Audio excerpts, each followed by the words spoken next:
And here we go again. I'm Pete Najarian. This is the Take for Market Rebellion. Well, Chair Powell did not disappoint yesterday. As a matter of fact, the markets absolutely embraced what he had to say up there on the Hill. And with that, we already had the Dow and the S&P that were moving pretty solidly up to the upside, up 200, 300, 400 points very, very early in the trading session, kind of wavering around from that area. But the NASDAQ also was lagging, then started to catch up a little bit. And then we had this accelerated move once we did hear from Chair Powell to the upside. We were up, I think we were up over 700 points on the Dow at one point. And we had a really nice run coming out of the NASDAQ as well. But in both cases, in the final 10 minutes, now it's the second time this week we talked about it. We had the 22 minutes where it really did sell off the markets from the different levels that they were. And again, the final 10 minutes, not a huge disappointment, but lost about 100 points on the Dow, lost about 40 points on the NASDAQ, still finished up 600 points higher on the Dow and about 220 points on the NASDAQ. So a really, really strong performance. The read through that folks had certainly did give the markets a huge bump to the upside. We also had the price of crude, and the price of crude continues this move to the upside, actually got up and over that 111 area, but the velocity, once again, and we talked about this, that movement from last Friday when we were looking at the 10-year, it was over 2%. And then it got down to 1.68% within just a few days of trading. And then yesterday, a big reversal once again, actually finished the day a little bit underneath there, but actually got all the way up to 1.9. So gives you a little bit of an idea. There is a lot going on within the system, within the markets themselves. And that 10-year, certainly another great reflection of all the different movements that we're getting.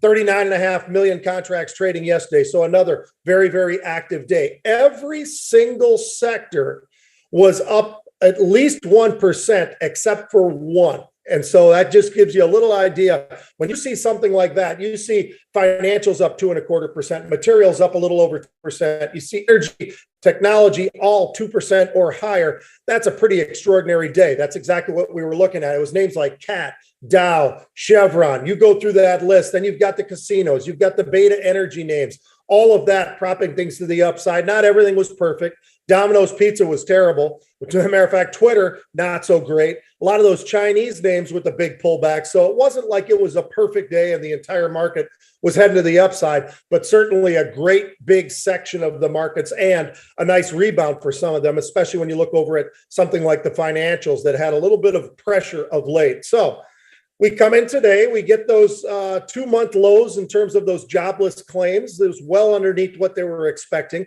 So that was a positive. The markets were reacting to that, but also just follow through from yesterday. Dow was up about 100 points very early on pre-market. Was up a couple of 100 points really early in the session as well.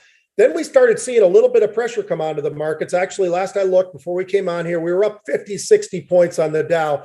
We started to really slip in the NASDAQ. The NASDAQ, which started out fine, it was up or down, call it 10 or 20 points. Then we were up as much as 60 points, but then suddenly we see a little bit of pressure on that. And then before we know it, down triple digits in the S&P then, after being up about 25 points, that got back towards flat because there's still a little reaction coming from the Dow. But all that being said, a lot going to go on today. We all know that final, 10 minutes, 22 minutes, 2 hours of the day. That's where a lot of the trade really is part of what we have been seeing day in and day out. You got the 10-year, again, underneath that 1.9, but not that far away, about 1.86, something close to that level. Crude had this big jump early and then kind of pivoted and turned back just a little bit on some of the discussions about things going forward. So we'll see how all that plays out. Yesterday, volatility got as high as 33, finished a lot closer onto the lows almost at about 30. Today, it's been kind of hanging around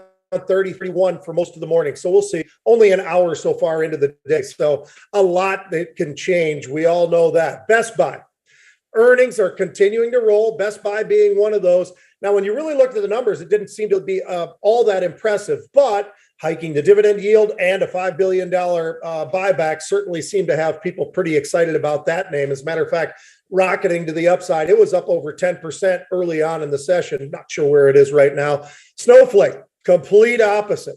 Now, Still have great growth. Problem is, growth continues to decelerate. And because of that, there's nervousness out there. We've been talking about this for a really long time, right? When you've got multiple stocks, and when I say those multiples, triple digit, quadruple digit multiples for your PE, price to earnings, that becomes a bit of an issue. And you've got to continue to have that pace. As a matter of fact, that's got to continue to grow. And when it starts to weaken, even though it's on the growth side, and it's weaker than it was before and before and before, that becomes a real problem. That's exactly what Snowflake is facing right now. So it's the slowest growth in years for them. That's something that I think really is why stock was down as much as 30%. I think it was down 20+% after that. Then I look over and I see a name that really was shocking to me today, where I see Kroger's and the move that was having today to the upside. That was pretty interesting. We just had some call buying in there yesterday, buying the tomorrow expiring calls at the 49 strike. Looks like somebody had tomorrow's paper today type of thing, because that really did work out very, very well for those folks. Matter of fact, that was in the late morning, about 11 o'clock. We'd seen some of that option paper in Kroger's, some very nice size upside buy, and Kroger's was up about 10% today. So rails started the day really strong. Names like Splunk actually were looking pretty good early. We also had Dollar Tree, but a lot of names, even when things were looking pretty good, when the start of the day, a lot of names in negative territory, looking at the casino names and some of the airlines that were getting hit. And then obviously, then you look over and you see some of the cruise ships that was moving to the downside. Then you look at those multiple stocks, the Oktas of the world and Datadog. And then I look at Lucid, names that are under pressure. And oh, by the way, we've been talking about this barometer for a long time, Tesla. Tesla started off the day just fine.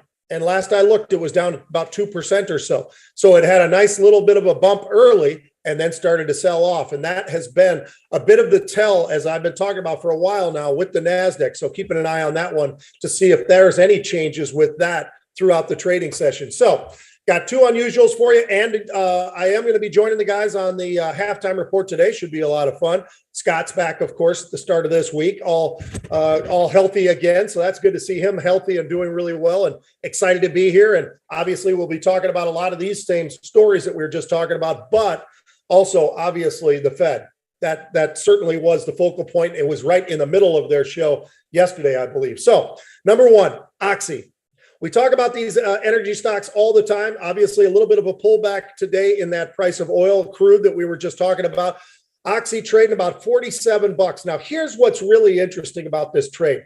First of all, they're buying time. They're going out to May. Second of all, the strike price that they went after is really interesting to me, because it is so far out of the money, it just doesn't make sense. But nonetheless, somebody was out there and they bought 3,000 May 70 calls, as again, stocks trading just a little bit above 47.